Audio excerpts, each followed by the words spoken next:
ఏదో ఒక మార్గం, అది బ్రోకర్లా లేదా ఆల్రెడీ బంగ్లాదేశ్ నుంచి ఇక్కడికి వచ్చిన వాళ్ళ లేదా మయన్మార్ నుండి ఇక్కడికి వచ్చిన వాళ్ళని లింక్స్ పట్టుకుని ఇక్కడికి రావడం, ఇది చాలా సులభం. భారతదేశంలోకి చొరబడటం, అది నేపాల్ అంటే ఆయుధాలు పట్టుకుని రావడమే అనేది కొంత కష్టం వచ్చేమో, కానీ ఓ మామూలుగా బ్రతుకు తెరువు కోసం వస్తుంటే చూసి చూడనట్టు పోయేటటువంటి భారతీయుడి యొక్క మనస్తత్వం సరిహద్దుల్లో ఉపయోగపడుతుంది. తద్వారా వచ్చినటువంటి వాళ్ళు ఉదయం పూట్లేమో హిందువుల వేషం వేసుకుని అడుక్కోవడం, రాత్రిపూట్ల చోరీలు, ఇవి సరిహద్దు రాష్ట్రాలలో ప్రధానంగా జరుగుతున్నటువంటి ఒక వ్యక్తికి సంబంధించి.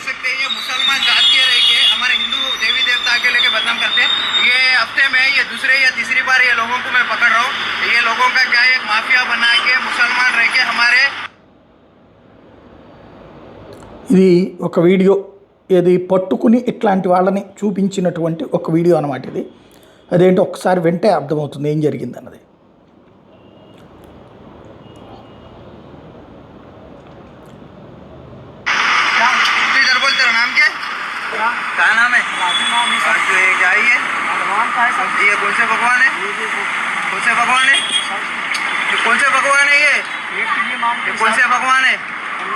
बाबा मांगते नहीं, ये कौन से भगवान है? कौन से भगवान है? हाँ ठीक है, तू हिंदू है बोल रहा ना बेटा, गायत्री मंत्र सुना मेरे को। फिर कहीं को मांग रहा तो हिंदू धर्म के नाम लेके? तू पहले बोल, तो हिंदू धर्म का है मुसलमान का है? अच्छा ठीक है, ఇది ఒక అట్లాంటి అడుక్కుంటున్నటువంటి ఒక సన్యాసి వేషంలో అడుక్కుంటున్నటువంటి అతన్ని ఆపి, నువ్వు ఏది దేవుడికి సంబంధించి ఏదైనా చెప్పమంటే తన మెడలో వేసుకున్న దండేంటో కూడా తనకు తెలియదు.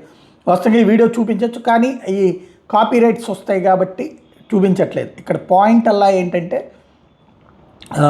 క్రమంగా పెరిగిపోతున్నటువంటి ఈ చొరబాటుదారుల సమస్య అతి పెద్దది.